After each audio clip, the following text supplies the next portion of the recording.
Hello students, HK এডুহাব চ্যানেলে তোমাদের সবাইকে ওয়েলকাম জানাই। দেখো, আজকে আমরা তোমাদের ক্লাস 9-এর রায় মার্টিন প্রশ্নবিচিত্রা থেকে সেকেন্ড সামেটিভ পরীক্ষার জন্য লাইফ সায়েন্সের যেটা 11 নম্বর সেট দেওয়া হয়েছে Rampurhat girls high school HS থেকে, এই স্কুলের আমরা বিভাগ ক, খ, গ, ঘ অর্থাৎ প্রত্যেকটা বিভাগের সঠিক আনসার আজকের ক্লাসে দেখে নেব। দেখো, প্রথম যেটা বিভাগ ক থেকে প্রশ্ন, সালোক সংশ্লেষে উৎপন্ন প্রথম স্থায়ী যৌগ আমরা জানি ফসফোগ্লিসারিক অ্যাসিড বা পিজিএ। সবজ শ্বসনে মোট এটিপি যেটা উৎপন্ন হয় সেটা হচ্ছে 38 অণু, মোটামুটি গ্লাইকোলাইসিসে 30 অণু এবং ক্রেবস চক্রে 8 অণু। কেমন? এবং আমাদের যে ক্লাসগুলো দেওয়া হয়েছে সেখানে এটিপির হিসাবটা আমি একদম সুন্দর করে বুঝিয়ে দিয়েছি, কোন ক্ষেত্রে কত এটিপি কোথায় উৎপন্ন হয়। যারা ক্লাসটা দেখোনি অবশ্যই দেখে নিও।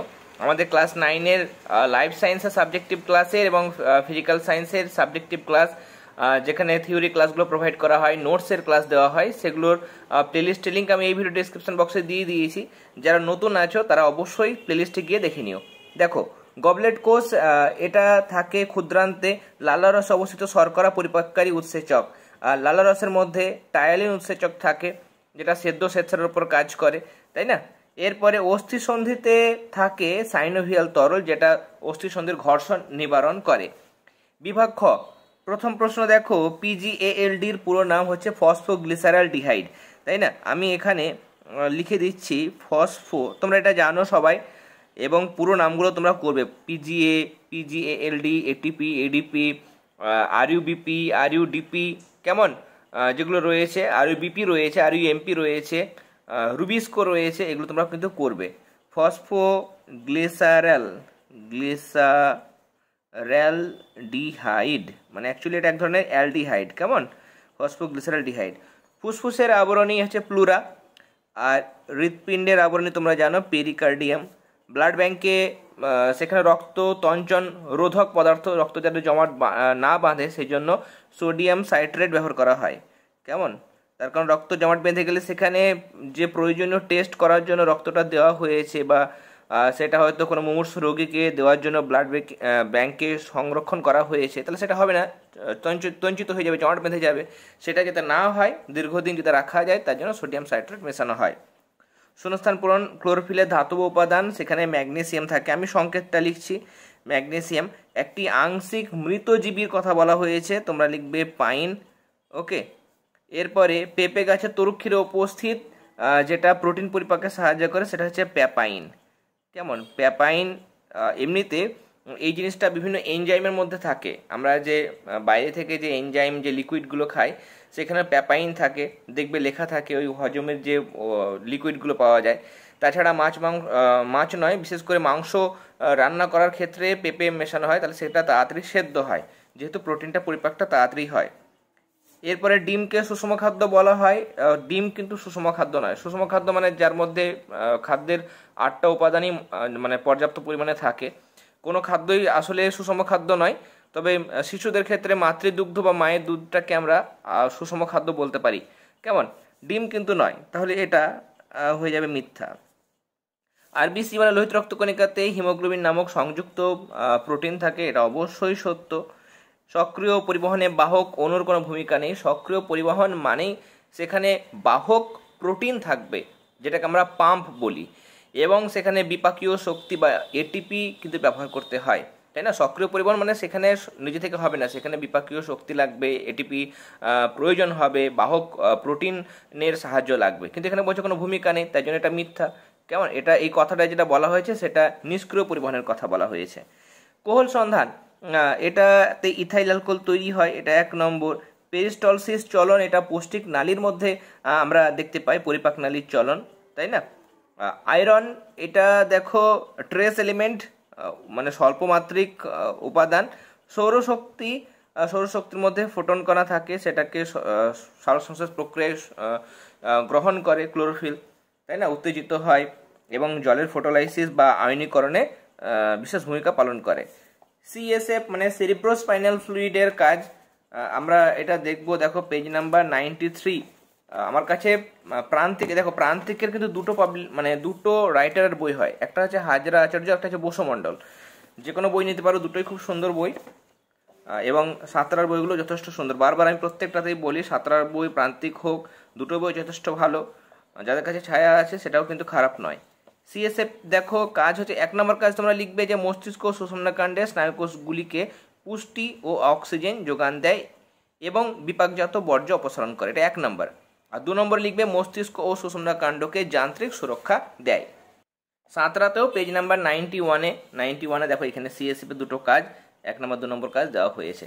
ওকে, এরপরে ফটোলাইসিস কাকে বলে এটা আমরা বহুবার আলোচনা করেছি, আমি এখন আর বলছি না, শুধুমাত্র তোমাদের পেজ নাম্বারটা দেখিয়ে দিই। 56 পেজে এই যে জলের আলোক বিশ্লেষণ বা ফটোলাইসিস এবং হিল বিক্রিয়া বলা হয়, পুরোটা লিখবে। রাসায়নিক সমীকরণটাও অবশ্যই দেবে।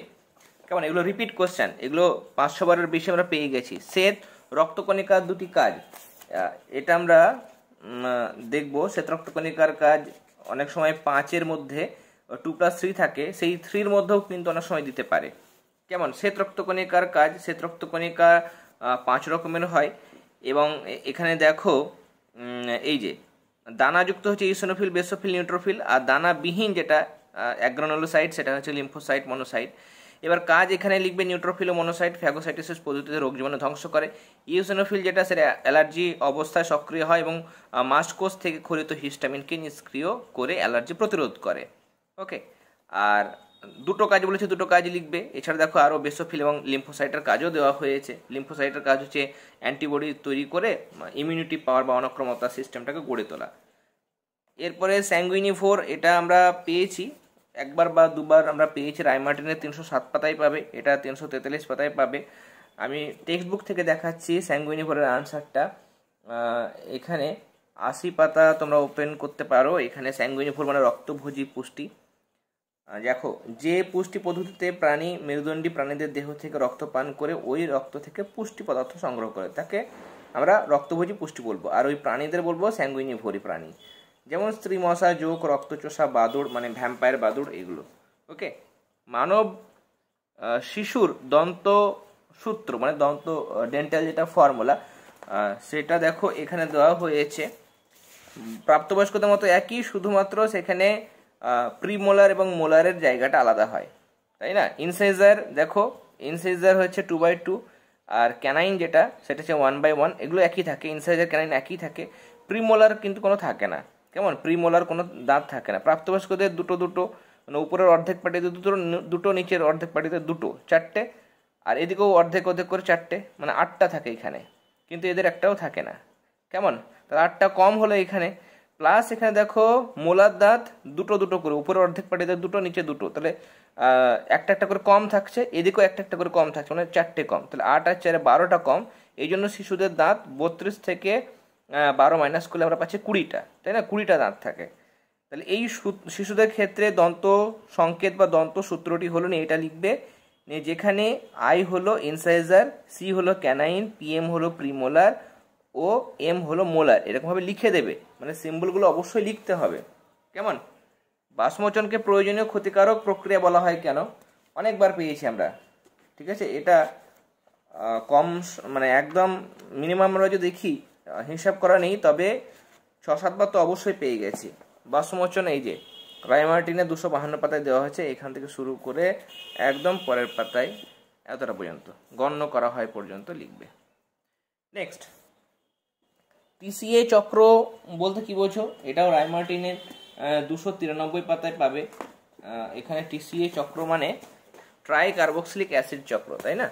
এই যে ক্রেবস চক্রে প্রথম যেটা স্থায়ী জৈব যৌগ উৎপন্ন হয় সেটা হচ্ছে সাইট্রিক অ্যাসিড। আর সাইট্রিক অ্যাসিডের আমরা যদি স্ট্রাকচার দেখি, সেখানে 3টে COOH গ্রুপ মানে কার্বক্সিল গ্রুপ থাকে। এই জন্যই ক্রেবস চক্রকে টিসিএ চক্র বলা হয়। নেক্সট, আমরা বিভাগ ঘয়ের প্রশ্নগুলো দেখে নেব। একই প্রশ্ন এগুলো। মানুষের হৃৎপিণ্ডের লম্বচ্ছেদের চিত্র রায়মার্টিনের 362 পাতায় পাবে। প্রত্যেকটা সেটেই আমরা এগুলো পেয়েছি, হৃৎপিণ্ডের লম্বচ্ছেদের চিত্র। আর এখানে অথবা দিয়ে প্রশ্ন, মানুষের রক্তের মধ্যে অ্যাগ্লুটিনোজেন ও অ্যাগ্লুটিনের উপস্থিতি অনুযায়ী রক্তের শ্রেণীবিভাগ ছকের সাহায্যে দেখাও আর রক্ত সঞ্চালনের দুটি তাৎপর্য।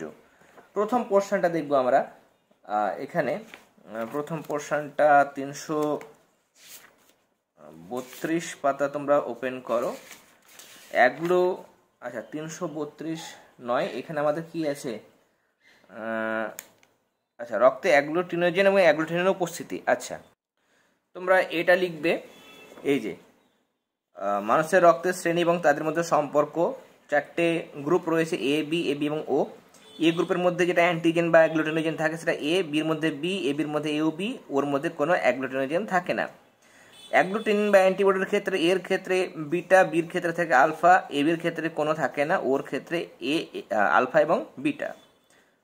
কেমন? রক্ত কাদেরকে দান করতে পারে? এ একে পারে, বিকে পারে, বি বিকে পারে এবং এবিকে পারে, এ বিকেই পারে, ও সব গ্রুপকে দিতে পারে যেহেতু সার্বিক দাতা।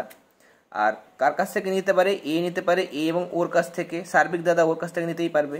বি একই রকমভাবে বির কাছ থেকে নেবে, নিজের গ্রুপ প্লাস ও গ্রুপ থেকে নিতে পারবে। এ বি নিতে পারবে এ থেকে, বি থেকে, এ বি থেকে, প্লাস সার্বিক দাতা ও থেকে। ও কিন্তু সবাইকে দিতে পারবে, নিতে পারবে শুধুমাত্র ও গ্রুপ থেকে।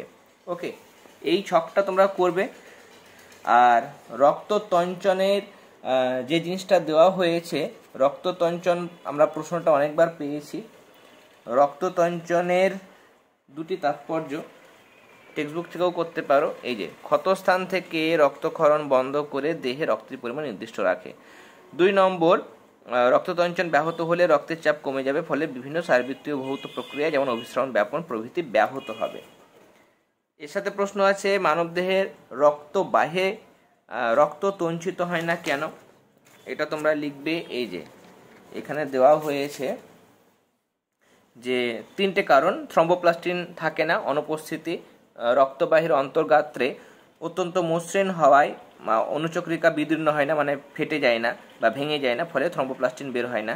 2 নম্বর, হেপারিনের উপস্থিতি বেসোফিল শ্বেত রক্তকণিকা, যকৃৎ কোষ, অ্যারিওলার যোগ করার মাস্ট কোষ প্রভৃতি থেকে হেপারিন খরিত হয়, যা প্রথম বিনকে থ্রম্বিনে পরিণত হতে বাধা দেয়। আর 3 নম্বর হচ্ছে রক্ত প্রবাহের গতি, রক্তবাহের ভেতর প্রবাহমান রক্তের গতি রক্তকে জমাট বাঁধতে বাধা দেয়।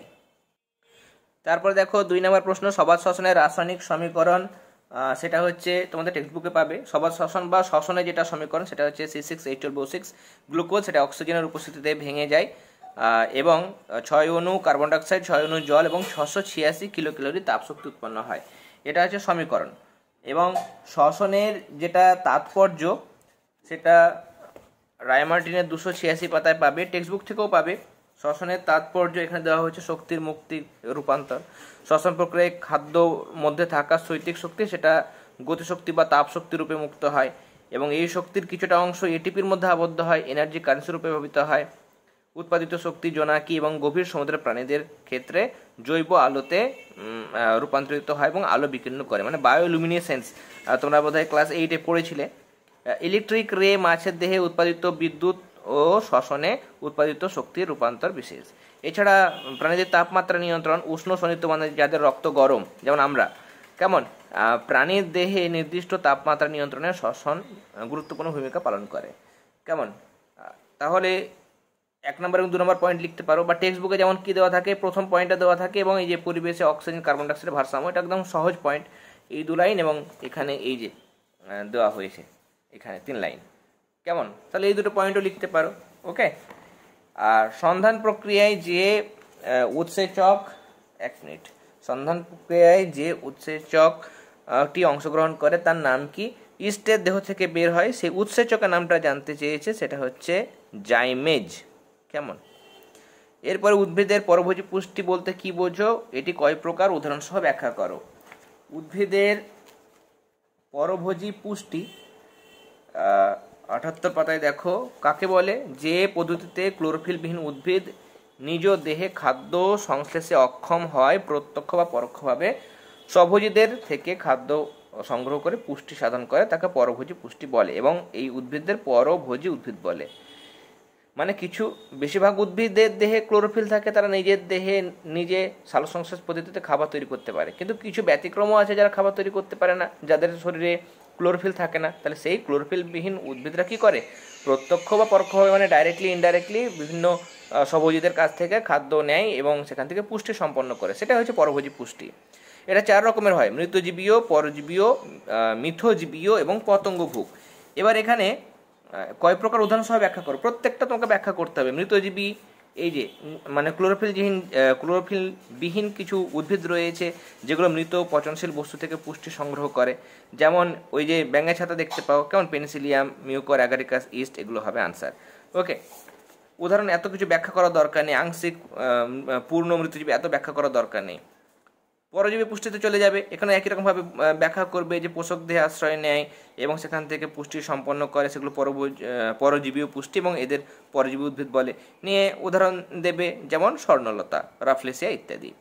মৃতজীবীর ক্ষেত্রে যে দুটো জীব পরস্পর সহযোগিতা করে বেঁচে থাকে এবং পুষ্টি পদার্থ আদান প্রদানের মাধ্যমে বা দেওয়া নেওয়ার মাধ্যমে উভয়ই উপকৃত হয়, এদের এই পুষ্টিকে মৃতজীবী পুষ্টি বলে। যেমন শৈবাল ও ছত্রাকের মৃতজীবী, তার যেটা লাইকেন, সেই এক্সাম্পলটাও দিতে পারো, বা রাইজোবিয়ামের এই উদাহরণটাও দিতে পারো। পতঙ্গভুকের ক্ষেত্রে তোমরা এটা জানো, পতঙ্গভুক পুষ্টিটা দেবে এবং উদাহরণ শুধুমাত্র যেমন কলসপত্রী, ড্রসেরা ইত্যাদি এরকম লিখবে, কেমন। তার কারণ পুরো জিনিসটা তুমি ব্যাখ্যা করতে পারবে না, এখানে ওই 4 নম্বরের জন্য তোমাকে পুরো ব্যাখ্যা করতে হবে, শুধুমাত্র সংজ্ঞা করে দেবে আর দুটো করে বা একটা করে উদাহরণ দেবে। 3 নম্বর প্রশ্ন, ব্যাপন এবং অবিশ্রবণের মধ্যে 3টে পার্থক্য। আচ্ছা, এটা তোমরা চাইলে উপরে যেটা বললাম সেটা রায়মার্টিনের 305 পাতায় পাবে, সেটাও তোমরা করতে পারো। ওকে, যারা ভাবো যে রায়মার্টিন থেকেই করবে তারা করতে পারো, 305 পাতায় পাবে। ব্যাপন অবিশ্রবণের মধ্যে ব্যাপনের ক্ষেত্রে তোমরা জানো ব্যাপনে কোনো পর্দার প্রয়োজন হয় না, অর্ধবেদ্য পর্দার কিন্তু প্রয়োজন হয় অবিশ্রবণ পদ্ধতিতে, অর্ধবেদ্য পর্দা ছাড়া অবিশ্রবণ কিন্তু ঘটে না। ব্যাপনের ক্ষেত্রে দুটো আলাদা ঘনত্বের, কিন্তু সেটা সমপ্রকৃতিরও হতে পারে, অসমপ্রকৃতির পদার্থের মধ্যে ব্যাপন ঘটে, মানে আলাদা আলাদা ঘনত্ব হবে এবং সেখানে তরলের সঙ্গে গ্যাসের হতে পারে, কঠিনের সঙ্গে গ্যাসের হতে পারে, এরকমভাবে ব্যাপনটা কিন্তু ঘটে। এবং অভিস্রবণের ক্ষেত্রে আবার এরপরে প্লাস কি, মানে দুটোই একই জিনিস, মানে তরলও ব্যাপন হতে পারে। আর অভিস্রবণের ক্ষেত্রে কঠিনের সঙ্গে গ্যাস বা তরলের সঙ্গে কঠিন এরকম আলাদা আলাদা পদার্থের অবস্থার মধ্যে কিন্তু অভিস্রবণ ঘটে না, দুটোই তরল হতে হয়, শুধু ঘনত্বটা আলাদা আলাদা হবে। তাহলে দুটো আলাদা ঘনত্বের কিন্তু সমপ্রকৃতির, বিশেষ করে তরলের মধ্যে অভিস্রবণটা ঘটে। আর এখানে বেশি ঘনত্ব থেকে কম ঘনত্বের দিকে যায় পদার্থের কণাগুলো, আর অভিস্রবণে কম ঘনত্ব থেকে বেশির দিকে দ্রাবক অণুগুলো শুধুমাত্র যায়। এরপরে এখানে প্রশ্ন হচ্ছে, দেখো রসের উৎস কাকে বলে, এটা পেজ নাম্বার 66-এ পাবে। যে প্রক্রিয়ায় উদ্ভিদের মূল দ্বারা শোষিত জল আর জলে দ্রবীভূত খনিজ লবণ বা রস জাইলেম বাহিকার মাধ্যমে অভিকর্ষের বিপরীতে ঊর্ধ্বমুখে বাহিত হয়ে পাতার কোষে পৌঁছায় তাকে রসের উৎস বলে। অথবা যে প্রশ্ন, সালোকসংশ্লেষ প্রক্রিয়ায় জলের 3টি ভূমিকা, এটা জলের 3টি ভূমিকা হচ্ছে যে এক হচ্ছে প্রধান এবং অন্যতম কাঁচামাল, 2 নম্বর সালোকসংশ্লেষ প্রক্রিয়ায় উৎপন্ন গ্লুকোজে হাইড্রোজেন সরবরাহ করে জল বিশ্লেষণের মাধ্যমে উৎপন্ন হাইড্রোজেন। আর এটা লিখবে সালোকসংশ্লেষে উৎপন্ন O2 এর উৎস হলো জল। তাহলে এখানে এক হচ্ছে প্রধান কাঁচামাল জলটা, 2 নম্বরে গ্লুকোজের মধ্যে যে হাইড্রোজেন থাকে সেটা জল থেকেই কিন্তু আসে, তাই না। আর 3 নম্বর দেখলাম যে উপজাত পদার্থ হিসেবে যে অক্সিজেন গ্যাসটা আমাদের পরিবেশে বেরিয়ে আসছে সালোকসংশ্লেষ প্রক্রিয়ার মাধ্যমে, সেই অক্সিজেনটাও কিন্তু জলের ফটোলাইসিস বা আয়নীকরণের মাধ্যমেই উৎপন্ন হয়, মানে জল ভেঙে সেটা তৈরি হয়। ওকে, এখানে আমাদের আজকে শেষ প্রশ্ন যেটা, সূর্যের সকল শক্তির মূল উৎস ব্যাখ্যা করো, এটা তোমরা লিখবে। এই যে প্রথম এখানে এই পয়েন্টটা তোমাদের দিতে হবে যে সূর্য জীবজগতের সকল শক্তির উৎস, কেমন। উদ্ভিদরা সালোকসংশ্লেষ প্রক্রিয়ায় সৌরশক্তিকে শোষণ করে এবং রাসায়নিক বিক্রিয়ার মাধ্যমে সৌরশক্তিকে রাসায়নিক শক্তিতে রূপান্তরিত করে এটিপি অণুর মধ্যে আবদ্ধ করে। পরবর্তী পর্যায়ে এই শক্তি খাদ্যস্থ শৈত্যিক শক্তিতে রূপান্তরিত হয়ে সালোক সংশ্লেষে উৎপন্ন শর্করা জাতীয় খাদ্য সঞ্চিত হয়। প্রাণীরা এই খাদ্য উদ্ভিজ্জ খাদ্য প্রত্যক্ষ বা পরোক্ষভাবে গ্রহণ করলে খাদ্যস্থ শৈত্যিক শক্তি জারণ ক্রিয়ায় গতিশক্তিতে রূপান্তরিত হয় এবং প্রাণী দেহের সকল জৈবনিক কার্য পরিচালনার জন্য প্রয়োজনীয় শক্তির যোগান দেয়। তাই সূর্যই হলো সমস্ত শক্তির মূল উৎস। ওকে, তাহলে এরকমভাবে লিখবে। আর আমাদের কোনো প্রশ্ন নেই, এরপর আর একটা সেট পড়ে রয়েছে, সেই সেটটা আমরা খুব তাড়াতাড়ি আমাদের চ্যানেলে প্রোভাইড করব। জীবনবিজ্ঞান শেষ হয়ে গেলে আমরা ভৌতবিজ্ঞানের সেটগুলো শুরু করব। যে ক্লাসগুলো তোমরা দেখছো, যদি ক্লাসগুলো ভালো লেগে থাকে অবশ্যই ক্লাসগুলোতে লাইক দেবে, তার পাশাপাশি আমাদের ক্লাসগুলো তোমাদের ফ্রেন্ড সার্কেলের মধ্যে অবশ্যই শেয়ার করবে। ওকে, আর আমাদের সাবজেক্টিভ ক্লাসগুলো চলছে। তোমাদের সাবজেক্টিভ ক্লাসের মধ্যে জীবনবিজ্ঞান ভৌতবিজ্ঞানের বেশিরভাগ চ্যাপ্টার কমপ্লিট হয়ে গেছে, অনেকে পেড গ্রুপেও যুক্ত আছে, তারা রেগুলার সে ক্লাসগুলো ফলো করে এবং সেখানে আমাদের ক্লাসগুলো যেহেতু ইউটিউবে দিই, অনেকে যারা নেই পেড গ্রুপের মধ্যে তাদের কথা ভেবে আমরা পেড গ্রুপের ক্লাসগুলো ইউটিউবের মধ্যেও দিয়ে থাকি এবং পেড গ্রুপে আমরা পিডিএফ নোটসগুলো পাঠাই। এখন যেহেতু তোমরা শেষের দিকে, তোমরা যদি নতুন কেউ আছো, যদি সেকেন্ড সামেটিভে তোমরা নোটসগুলো নিতে চাও, আমি স্ক্রিনে ডিটেলস দিয়ে দিয়েছি, হোয়াটসঅ্যাপ নাম্বারও দেওয়া হয়েছে, তোমরা চাইলে সেই নম্বরে যোগাযোগ করে সেই নোটসগুলো তোমরা নিতে পারো।